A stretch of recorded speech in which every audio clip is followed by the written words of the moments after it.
Hello നമസ്കാരം. Onam സ്പെഷ്യലായി OTT release ചെയ്യാൻ പോകുന്ന ചിത്രങ്ങൾ ഏതൊക്കെയെന്നാണ് ഇന്നൊരു വീഡിയോയിൽ നോക്കാൻ പോകുന്നത്. അതിൽ ഒന്നാമത്തെ ചിത്രമാണ് ടൊവിനോ തോമസ്, ഭാവന, സൗബിൻ, ബാലു വർഗീസ് എന്നൊക്കെ പ്രധാന കഥാപാത്രങ്ങളായി നടികർ. ചിത്രം ഓണം സ്പെഷ്യലായി നമുക്ക് നെറ്റ്ഫ്ലിക്സ് എന്ന OTT പ്ലാറ്റ്ഫോമിലൂടെ ആസ്വദിക്കാൻ വേണ്ടി സാധിക്കും. കാത്തിരിക്കാം ചിത്രത്തിൻ്റെ OTT റിലീസിനായി. രണ്ടാമത്തെ ചിത്രമാണ് ബിജു മേനോൻ, ആസിഫ് അലി എന്നൊക്കെ പ്രധാന കഥാപാത്രങ്ങളായി ചിത്രമായിരുന്നു തലവൻ.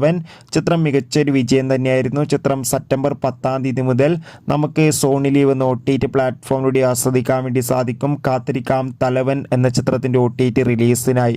മൂന്നാമത്തെ ചിത്രമാണ് ദിലീപ്, ജോണി ആൻ്റണി, ധർമ്മജൻ എന്നൊക്കെ പ്രധാന കഥാപാത്രങ്ങളായ ചിത്രമായിരുന്നു പവി കെയർ ടേക്കർ. ചിത്രത്തിന് ഒരു ആവറേജ് അഭിപ്രായം സ്വന്തമാക്കാൻ വേണ്ടി സാധിച്ചിട്ടുണ്ടായിരുന്നു. പവി കെയർ ടേക്കർ എന്ന ചിത്രം ഈ വരുന്ന സെപ്റ്റംബർ 6 മുതൽ മനോരമാക്സ് എന്ന OTT പ്ലാറ്റ്ഫോമിലൂടെ OTT റിലീസ് ചെയ്യുമെന്ന് കൺഫേം ആക്കിയിട്ടുണ്ട്.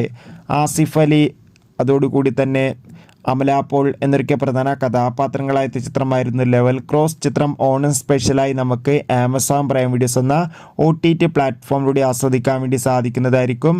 എന്തായാലും കാത്തിരിക്കാം ചിത്രങ്ങളുടെ OTT റിലീസിനായി.